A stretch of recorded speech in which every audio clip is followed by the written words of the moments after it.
Right, so I cut the last video off. First car that I've seen. Since what I was saying, I'll quickly reiterate.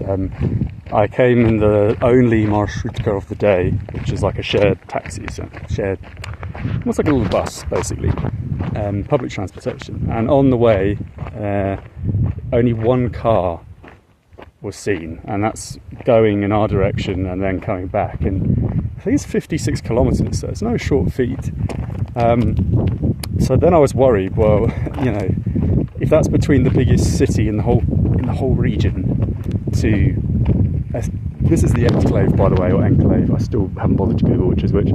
I guess it's similar to the Fergana Valley in that there's a lot of agriculture and stuff. That's Uzbekistan, right?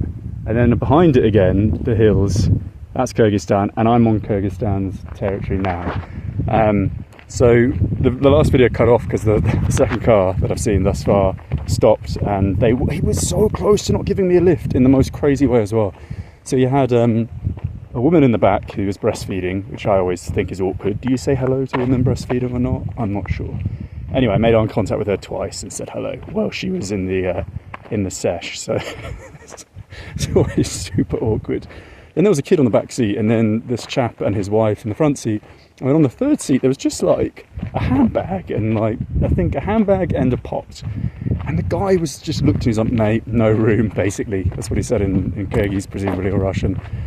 And then his wife kind of nudged him, and like, we're in the middle of fucking nowhere. I was up on that hill, no trees, blistering sun.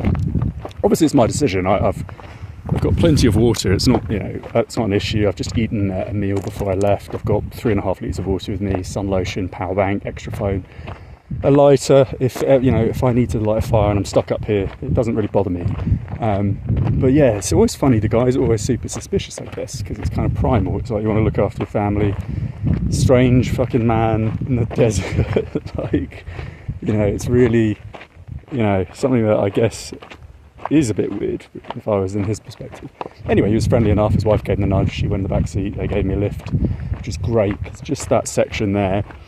It's probably at least an hour walk. So I've just saved an hour. And now I'm at another junction, which is taking me down to the bridge crossing, which, if anyone is kind of a non-novice traveller, there's a bridge crossing on the Afghan-Tajik border, south of Kunduz, where you've got sheer valley, like a gorge, and a little bridge that crosses it. It's not something that's an anomaly. It's very, I guess, typical of these kinds of landscapes.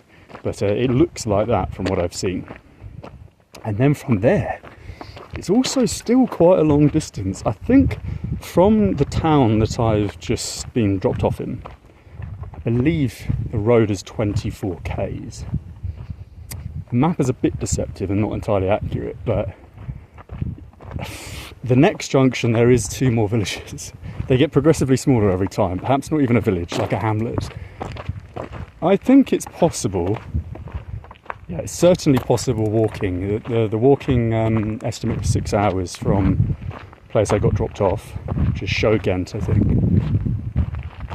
And so that's 6 hours, no break, walking average speed. I could probably do that in 5, dressed inappropriately in a shirt and woolen trousers in 35-degree heat. It's the hottest day in about 2 weeks, and we're not even in June yet.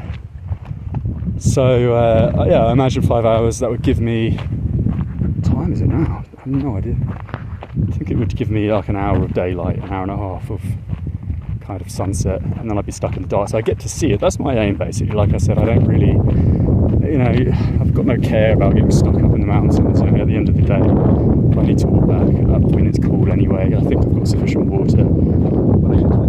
Oh, there's a car coming again. Yes, amazing.